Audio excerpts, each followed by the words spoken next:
اب ہم آتے ہیں سیدنا صالح علیہ السلام کے قصے کی طرف۔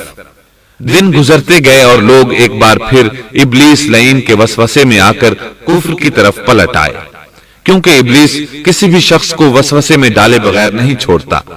اس طرح ایک بار پھر کفر پھیل گیا، چنانچہ اللہ نے ان کی ہدایت کے لیے صالح علیہ السلام کو مبعوث فرمایا۔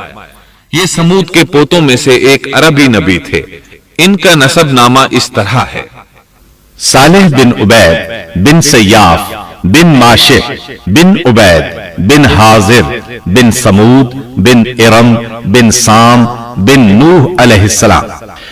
گویا صالح علیہ السلام کا تعلق قوم سمود سے تھا، اور یہ قوم قوم عاد کی نسل سے تھی۔ سمود کی قوم نے یمن کو خیرباد کہا اور جزیرے سے شمال کی طرف منتقل ہو گئے، پھر وہاں ہجر نامی ایک بستی میں جا ٹھہرے۔ قرآن کریم سورۃ الحجر کے علاوہ سورۃ الاحقاف اور سورہ ہود میں بھی ہے۔ اللہ تعالیٰ سورۃ الحجر آیت 80 میں فرماتے ہیں، اور ہجر والوں نے بھی رسولوں کو جھٹلایا۔ ہجر قوم سمود کا مرکزی شہر تھا۔ اب وہ مدائن صالح کے نام سے مشہور ہے۔ یہ شہر مدینہ منورہ کے شمال مغرب میں 380 کلومیٹر کے فاصلے پر واقع ہے۔ یہ لوگ بھی پہاڑوں کو تراش کر گھر بناتے تھے۔ یہ صنعت اور کاریگری انہوں نے قوم عاد سے وراثت میں پائی تھی۔ اللہ تعالیٰ سورۃ الفجر آیت 9 میں فرماتے ہیں، اور قوم سمود کے ساتھ کیا کیا جنہوں نے وادی میں بڑے بڑے پتھر تراشے تھے۔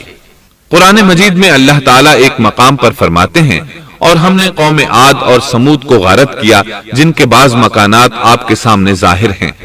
ان کے مکانات ان کی تباہی سے لے کر اب تک موجود ہیں۔ شام کے راستے میں خیبر، تیماء سے تبوک تک قوم سمود کے آثار پائے جاتے ہیں۔ یہ لوگ کس طرح پتھر تراش تراش کر گھر بناتے تھے، اللہ تعالیٰ نے سورۃ الاعراف آیت 74 میں اس کا ذکر کیا ہے۔ اس وقت کو یاد کرو جب اللہ تعالیٰ نے تمہیں قوم عاد کے بعد جانشین بنایا اور تمہیں زمین پر رہنے کا ٹھکانہ دیا کہ نرم زمین پر محل بناتے ہو اور پہاڑوں کو تراش تراش کر ان میں گھر بناتے ہو۔ سو اللہ کی نعمتوں کو یاد کرو اور زمین میں فساد مت پھیلاؤ۔ یہ آیت ان کی طاقت، جسم کی صلاحیت اور ماہر فن ہونے پر دلیل ہے۔ پہاڑوں کو تراشنا دراصل قوم عاد کی عادت تھی۔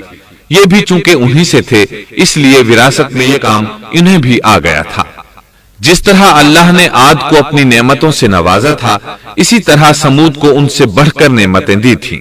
اللہ تعالیٰ صالح علیہ السلام کی زبانی ان سے فرماتے ہیں، اے قوم سمود، کیا تمہیں ان چیزوں میں بے فکری سے رہنے دیا جائے گا، یعنی باغات، چشموں، کھیتوں اور کھجوروں میں جن کا خوشہ ملائم ہے، اور تم پہاڑوں کو تراش کر پرتکلف گھر بناتے ہو؟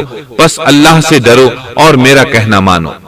لیکن ان لوگوں نے ہر طرح سے قوم عاد کی پیروی کی، نصیحت پکڑنے کی بجائے بتوں کی عبادت شروع کر دی۔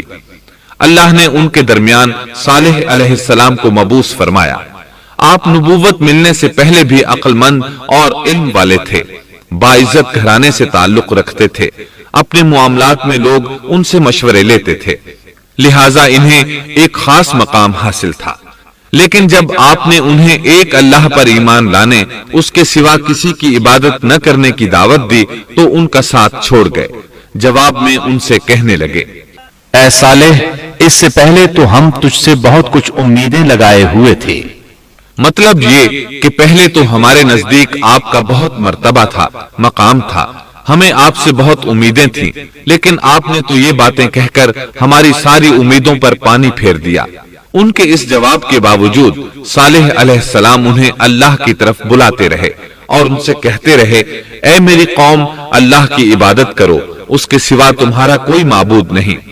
تمام انبیاء کی اپنی اپنی قوم کو یہی دعوت تھی کہ اے لوگو، اللہ کی عبادت کرو، اسی نے تمہیں زمین سے پیدا کیا ہے، اسی نے تمہیں زمین میں آباد کیا ہے، اس سے معافی طلب کرو، یقیناً میرا رب قریب ہے اور دعاؤں کو قبول کرنے والا ہے۔ اے میری قوم، تم نیکی سے پہلے برائی کی جلدی کر رہے ہو، اللہ سے معافی کیوں نہیں مانگتے کہ تم پر رحم کیا جائے؟